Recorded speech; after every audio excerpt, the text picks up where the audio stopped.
I'm here to plant a seed today, a seed that will inspire you to move forward in life with enthusiastic hearts and a clear sense of wholeness. The question is, will that seed have a chance to take root, or will I be sued by Monsanto and forced to use their seed?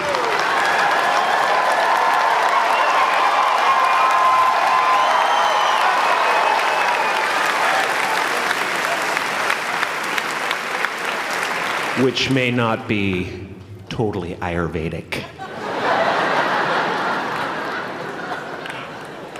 Excuse me if I seem a little bit low energy today, whatever this is.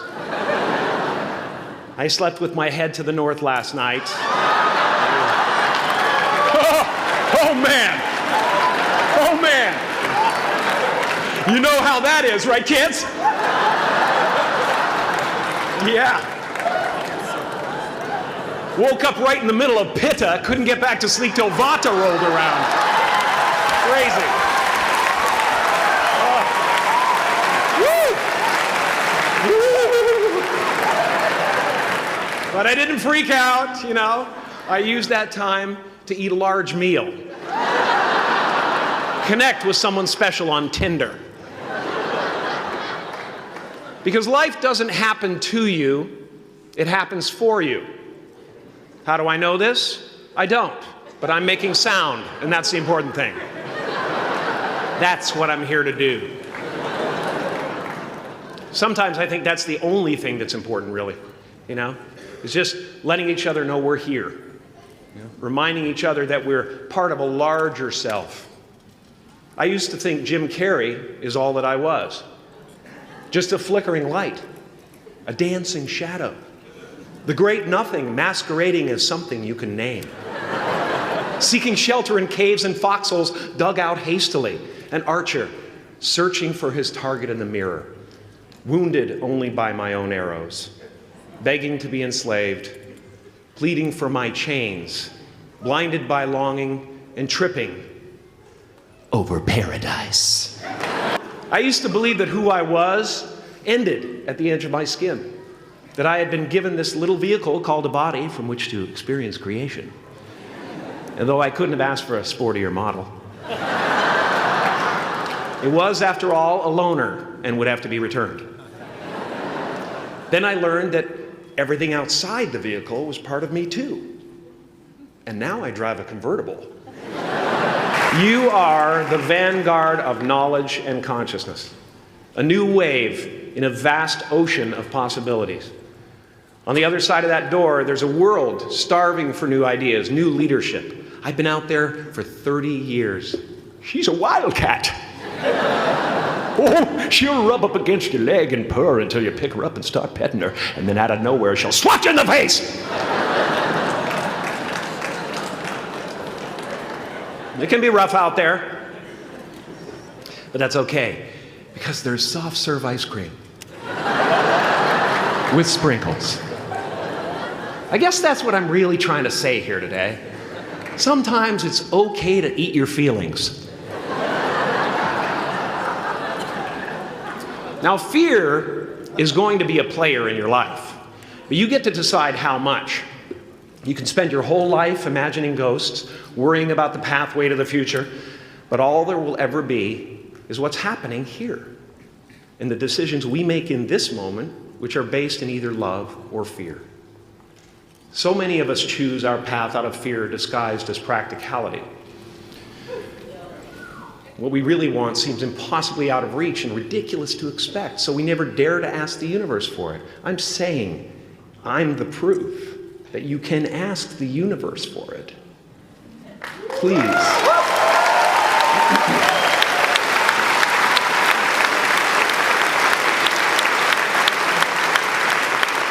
And if it doesn't happen for you right away, it's only because the universe is so busy fulfilling my order.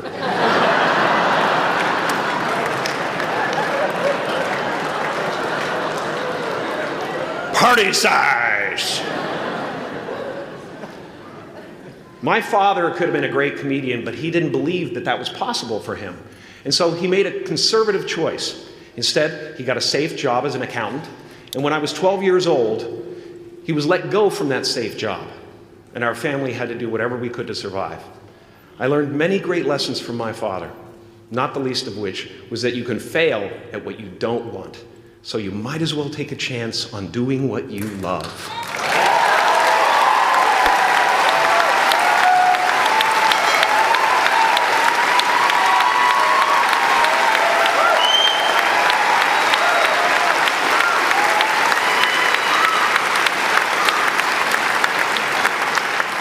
It's not the only thing he taught me, though. I watched the effect of my father's love and humor and how it altered the world around me. And I thought, that's something to do. That's something worth my time. My father used to brag that I wasn't a ham, I was the whole pig. And he treated my talent as if it was his second chance. When I was about 28, after a decade as a professional comedian, I realized one night in LA that the purpose of my life had always been to free people from concern, just like my dad. And when I realized this, I dubbed my new devotion the Church of Freedom from Concern. The Church of FFC.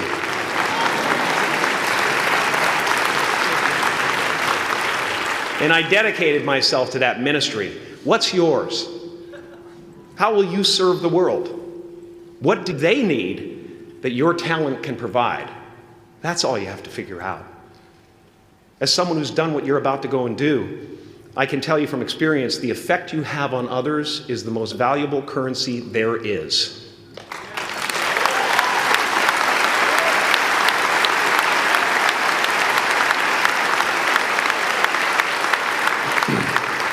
Because everything you gain in life will rot and fall apart, and all that will be left of you is what was in your heart.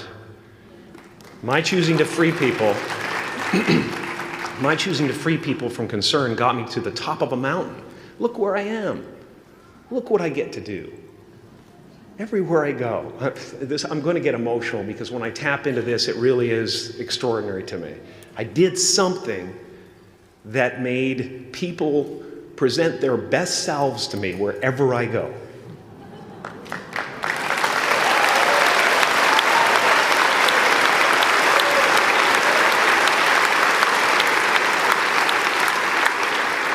I am at the top of the mountain, and I was, and the only one I hadn't freed was myself, and that's when my search for identity deepened. I wondered who I'd be without my fame. Who would I be if I said things that people didn't want to hear? Or if I defied their expectations of me? What if I showed up to the party without my Mardi Gras mask and refused to flash my breasts for a handful of beads?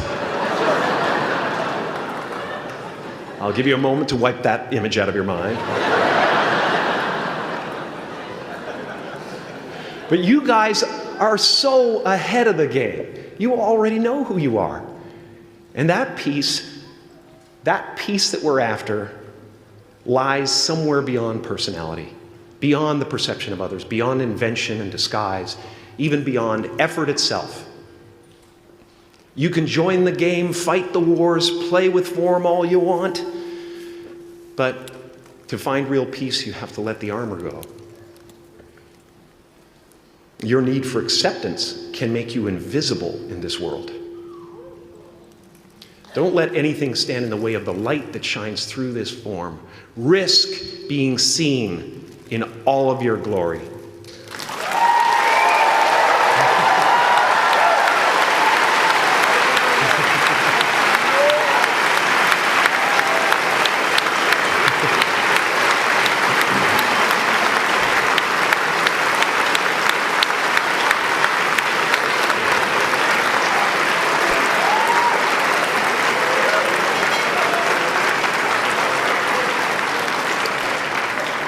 It's not big enough. This painting is big for a reason. It's called high visibility. It's about picking up the light and daring to be seen. Here's the tricky part. Everyone is attracted to the light. The party host up at the top, who thinks unconsciousness is bliss and is always offering to drink from the bottles that empty you. Misery, below her. Despises the light, can't stand when you're doing well, wishes you nothing but the worst.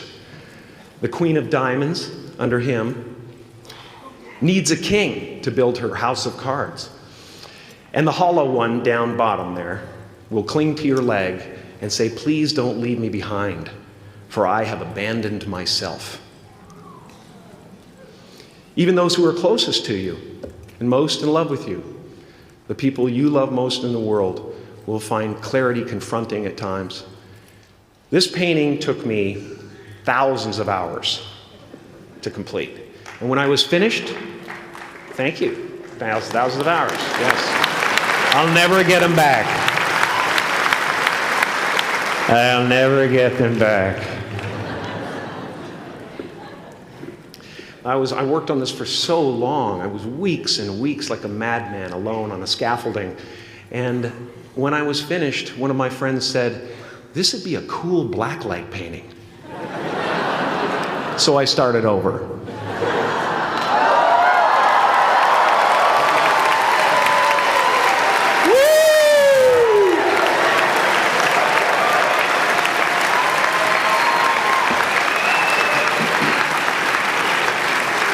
Welcome to Burning Man.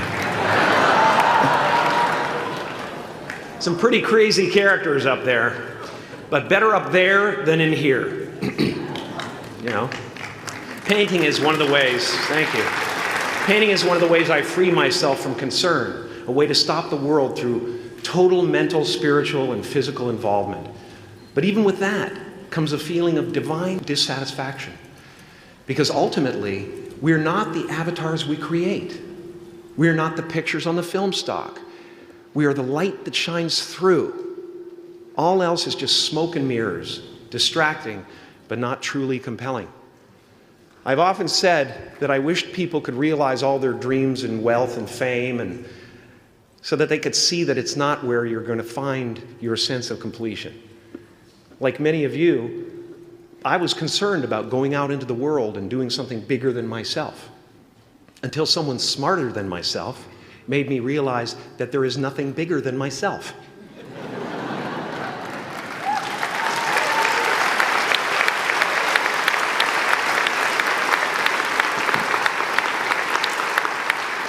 My soul is not contained within the limits of my body. My body is contained within the limitlessness of my soul, one unified field.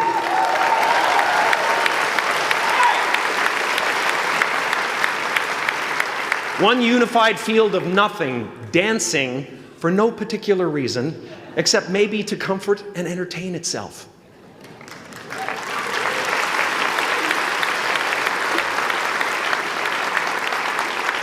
As that shift happens in you, you won't be feeling the world, you'll be felt by it, you'll be embraced by it. Now I'm always at the beginning.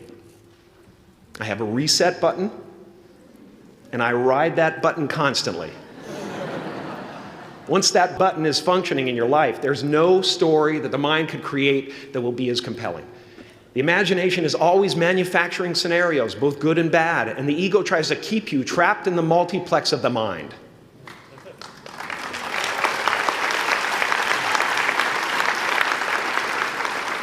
Our eyes are not viewers, they're also projectors that are running a second story over the picture that we see in front of us all the time. Fear is writing that script, and the working title is, I'll Never Be Enough.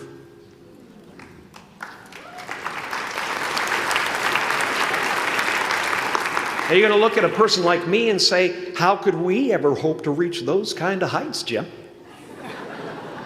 How can we make a painting that's too big for our home?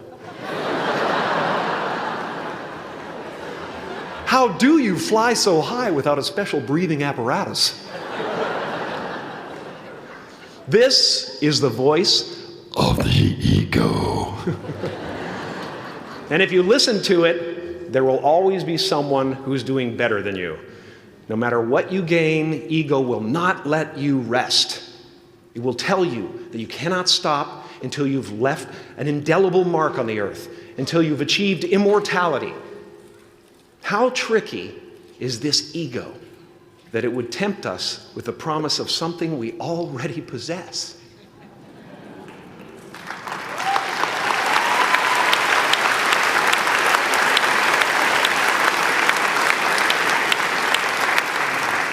So, I just want you to relax. You know? That's my job. Relax and dream up a good life. I had a substitute teacher from Ireland in the 2nd grade that told my class during morning prayer that when she wants something, anything at all, she prays for it and promises something in return, and she always gets what she wants. Well, I'm sitting at the back of the classroom, thinking, wow, my family can't afford a bike, So I went home and I prayed for one. And I promised I would recite the rosary every night in exchange. Broke that promise. But 2 weeks later, I got home from school to find a brand new Mustang bike with a banana seat and Easy Rider handlebars. Yeah. From fool to cool. My family informed me that I had won the bike in a raffle that a friend of mine had entered my name in without my knowledge whatsoever. So that type of thing has been happening to me ever since. And as far as I can tell, it's just about letting the universe know what you want and working toward it while letting go of how it comes to pass.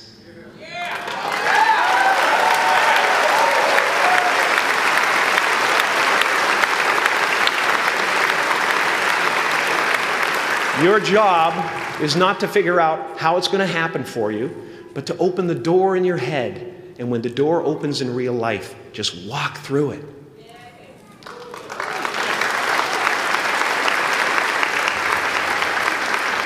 And don't worry if you miss your cue, because there's always doors opening. They keep opening. And when I say life doesn't happen to you, it happens for you, I really don't know if that's true. I'm just making a conscious choice to perceive challenges as something beneficial so that I can deal with them in the most productive way. You'll come up with your own style. That's part of the fun. Oh, and why not take a chance on faith as well?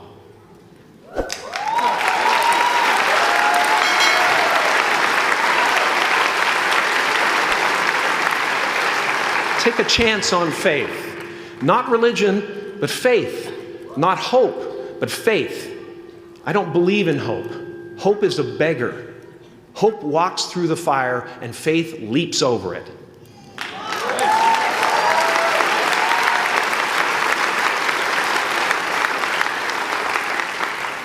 You are ready and able to do beautiful things in this world. And after you walk through those doors today, you will only ever have 2 choices: love or fear. Choose love, and don't ever let fear turn you against your playful heart. Thank you so much.